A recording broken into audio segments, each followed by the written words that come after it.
My mother forged my signature and sold the apartment. My dead father left me to pay for my brother's college. I sued her, and she got 2 years in prison. I'm 29 years old. I work in digital marketing. And honestly, I need to tell this story because what my mother did to me 2 years ago still keeps me up at night sometimes. And I think writing it all out is going to help me process this shit once and for all. The thing is that my mom, Jennifer, basically scammed me. Like literally stole an apartment my dad left me by forging my signature and selling it without me knowing anything. And when I found out, it was like getting hit with a bucket of cold water because I thought I'd seen everything from her. But this was a whole other level completely. I guess I should start from the beginning, so it makes sense how we got here. Because my relationship with my mom was always complicated, but I never imagined it would go this far. My parents got divorced when I was 8 years old. I don't remember much from that time, to be honest. But I do remember my mom cried a lot, and my dad didn't live with us anymore. And I stayed with her because that's generally how these things work. Right? My dad, Kenneth, was an incredible guy. He worked at a logistics company and was always super affectionate with me. But after the divorce, I only saw him on weekends and vacations because he moved to another neighborhood. My mom, on the other hand, I don't know. I always felt like she was distant, even before the divorce. Like she was there physically, but not really present. You know what I mean? I was a kid then and didn't really understand what was going on. I just knew something wasn't right at home. When I was like 10 or 11, my mom met Timothy, a contractor who worked renovating houses. And at first, he seemed like a good guy. I mean, he was nice to me and tried to get me to like him even though I was in that phase of not wanting anyone who wasn't my dad. You know how kids are. They got married when I was 12 and the following year Nathan was born, my half-brother, and that's when everything really changed. It wasn't overnight. It was gradual. But suddenly, my mom only had time for the baby, for Timothy, for her perfect new family, and I was like an old piece of furniture that was there because it had to be. I remember coming home from school and my mom would be with Nathan, and I'd tell her something about my day and she'd say, "Uh-huh," without even looking at me, and I'd go to my room feeling invisible, literally invisible in my own house. The years went by and things only got worse. I mean, Nathan was the golden child. Everything revolved around him, and I understand he was little and needed attention, but the level of favoritism was ridiculous. My mom went to all of Nathan's soccer games when he started playing, but never went to any of my school theater performances. Not a single time. Timothy wasn't exactly mean to me either, but he didn't try very hard. He was like neutral, like I wasn't really his problem. I started spending more time at my dad's house on weekends, and he noticed something was wrong. He'd ask me how things were with my mom, and I'd tell him fine because I didn't want to cause problems. But I think he knew. Everything exploded when I was 17. I was in my last year of high school, and one day I got home early because they'd canceled classes for something with the heating system. And when I walked in, I heard voices upstairs, in my mom's room, and it wasn't Timothy's voice. I went up the stairs quietly because something told me I shouldn't make noise. And the bedroom door was slightly open, and there was my mom with another guy, a guy I'd never seen. And they were, well, you know. I stood there, frozen like an idiot, not knowing what to do.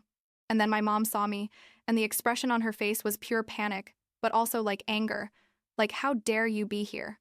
And the guy started getting dressed super fast and ran out of the house, and my mom came downstairs in her robe and told me it wasn't what it looked like, that I didn't understand, that it was complicated.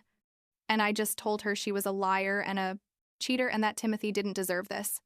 She tried to justify herself saying that Timothy and she had problems, that I didn't know what it was like to be in a difficult marriage. And I yelled at her that then why didn't she just get divorced instead of cheating on him? And she told me she couldn't because Nathan needed a stable family, and basically asked me not to say anything, to keep the secret for Nathan's sake. And there I made the mistake of agreeing.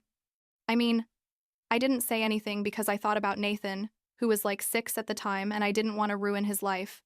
But inside, something completely broke in my relationship with my mom.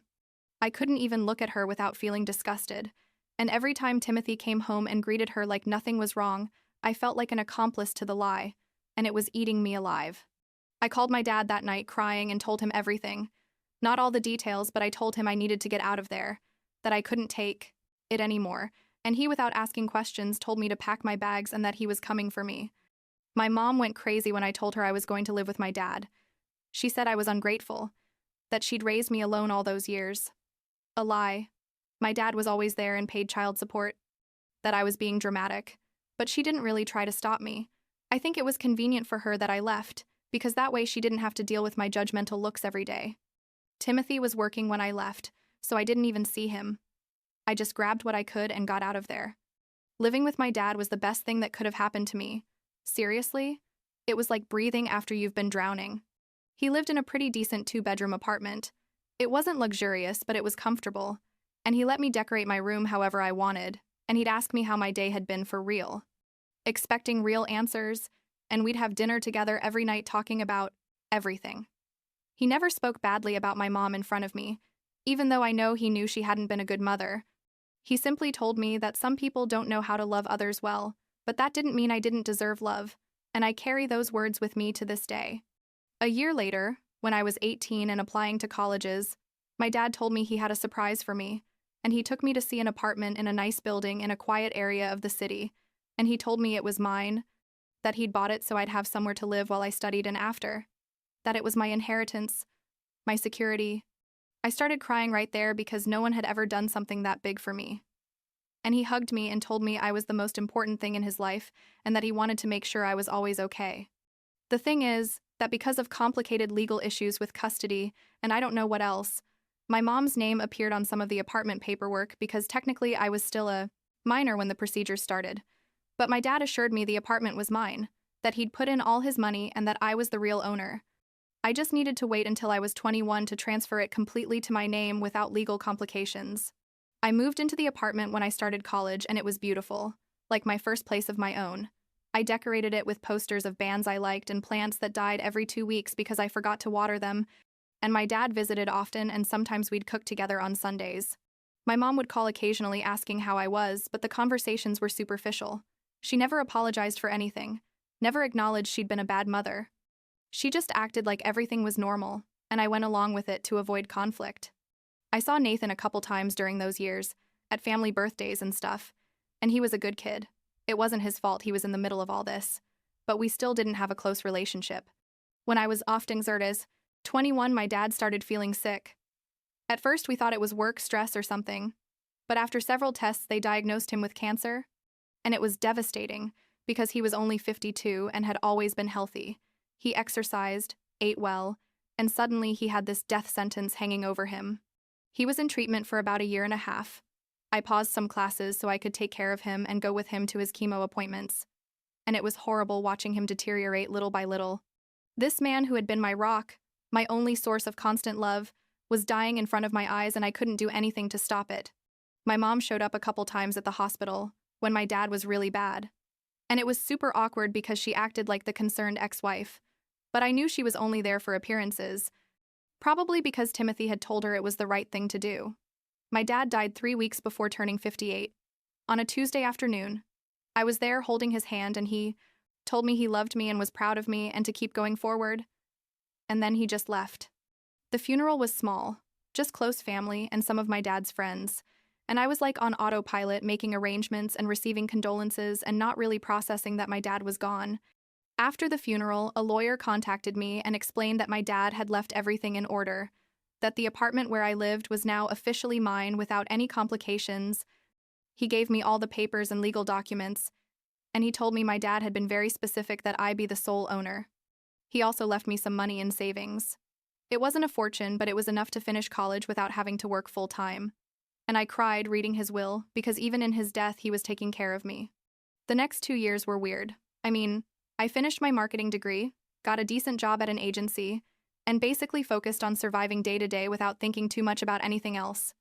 I'd fixed up the apartment with more adult stuff, not the posters from when I was 18 anymore, and I was renting out one of the rooms to a guy who worked in it who was a good tenant, quiet and paid on time. My mom and I would talk maybe once every 2 or 3 months, 5-minute conversations about nothing important, and I was fine with that distance. I didn't really need her in my life.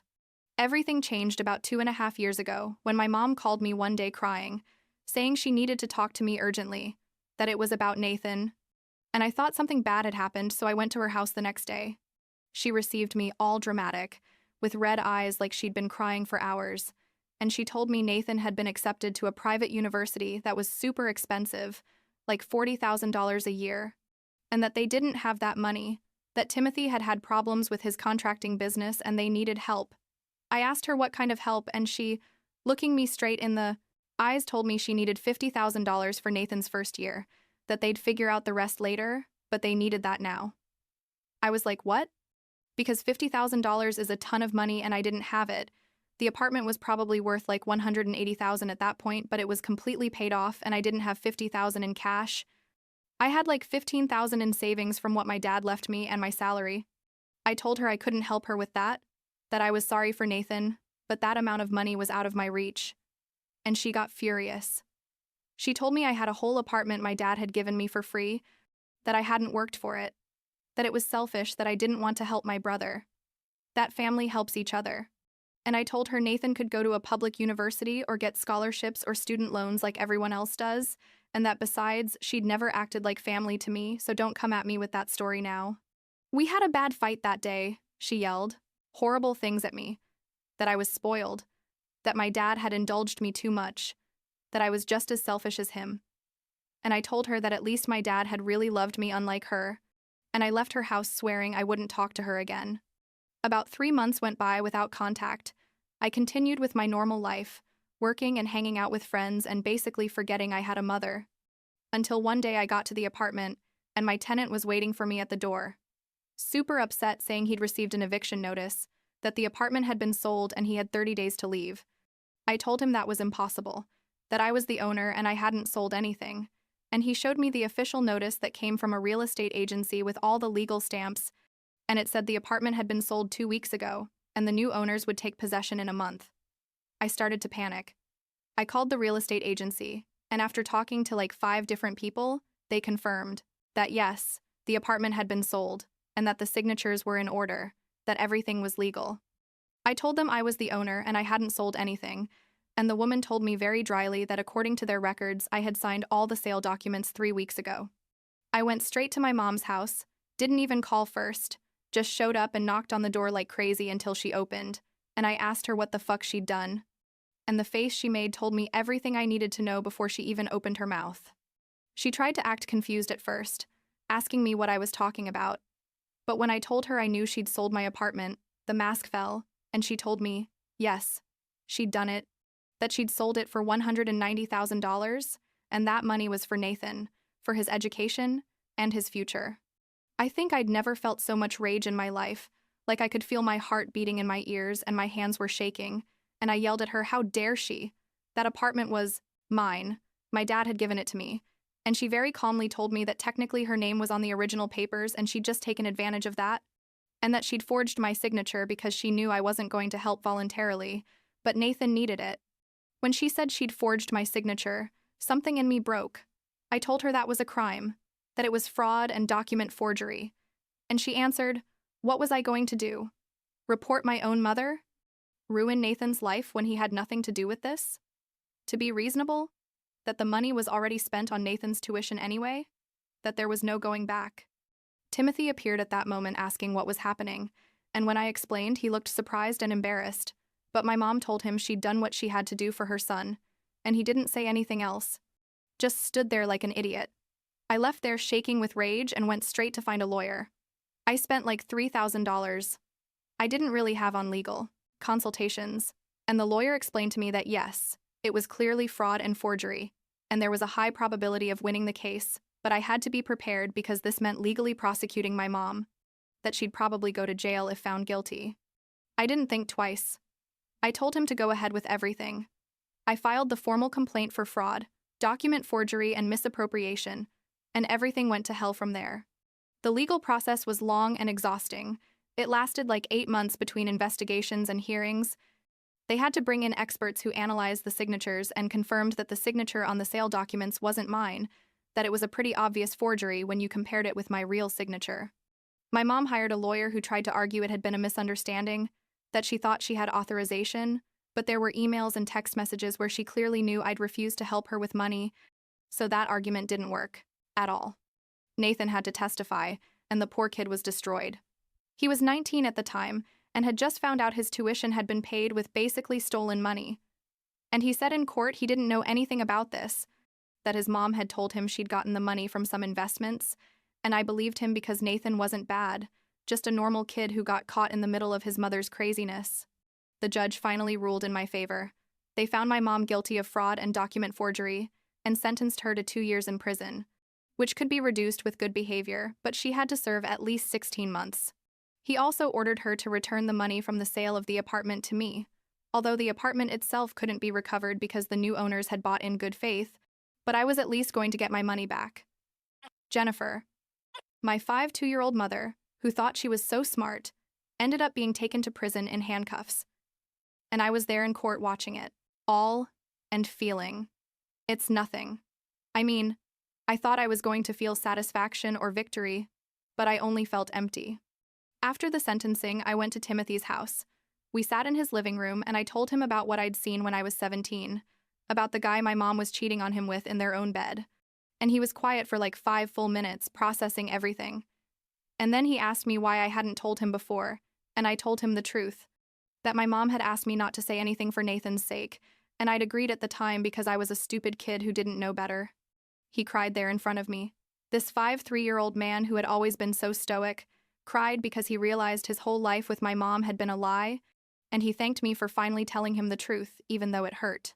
Timothy started the divorce process like a week later, and I testified as a witness when necessary, telling everything I'd seen that afternoon when I was 17. The divorce was finalized in Tineffer 2000 Tineffer with about 4 months. My mom didn't fight much because she was in prison and didn't really have much bargaining power, and Timothy got primary custody of Nathan, even though Nathan was technically already of age, but he still got the house, and Timothy is paying for his college at a public institution, not the expensive private one, because that money is being returned to me in installments as the judge ordered. I've been receiving monthly payments of like $3,000 that come from an account the court seized from my mother. It's going to take years to recover everything, but at least it's something. And meanwhile, I got a loan and bought a small house on the outskirts of the city. Nothing fancy, but it's mine, bought with my clean money from my work. And I'm making payments I can afford. My mom has been in prison for about 14 months now. She'll probably get out in 2 more months if she behaves, and I have no idea what's going to happen when she gets out, but I know I don't want to see her. I don't want to have anything to do with her ever again. Nathan and I talk occasionally. He apologized like 1,000 times for what his mom did, even though it wasn't his fault at all, and I told him he didn't have to apologize for someone else's crimes, that I hope he can finish his degree and have a good life. Timothy also calls me every so often. I think he feels guilty for not having seen who my mom really was all those years, and there's some connection between us now that we were both victims of Jennifer in our own way. I've been in therapy since all this happened. I go every week and I'm processing not just the fraud and the legal stuff, but my whole childhood. Feeling invisible, not having a mother who really loved me, all my dad's death. It's all connected, and it's like untangling a giant knot I've been carrying since I was a kid. Some days I'm fine. I go to work and hang out with friends and cook elaborate dinners in my new house and feel almost normal. And other days I wake up and wonder how my own mother could do this to me. How she could steal the only thing my dad left me without feeling even a little bit of remorse. And those days are harder. Last week I was organizing some boxes with old stuff and I found photos from when I was a kid, from before the divorce. And there's one photo where I'm with my mom and my dad at a park. I'm like 6 years old and we're all smiling, and I started crying because that family in the photo doesn't exist anymore, never really existed the way I thought it did. I don't know if I'll ever be able to forgive my mother. My therapist says forgiveness is for me, not for her. But honestly, I don't know if I want to forgive her. Maybe it's okay to just accept that some people are toxic and it's okay to cut them out of your life even if they're family. What I do know is that my dad would be proud that I stood up for myself, that I didn't let her get away with it, that I fought for what was mine. And that gives me some peace when things get difficult.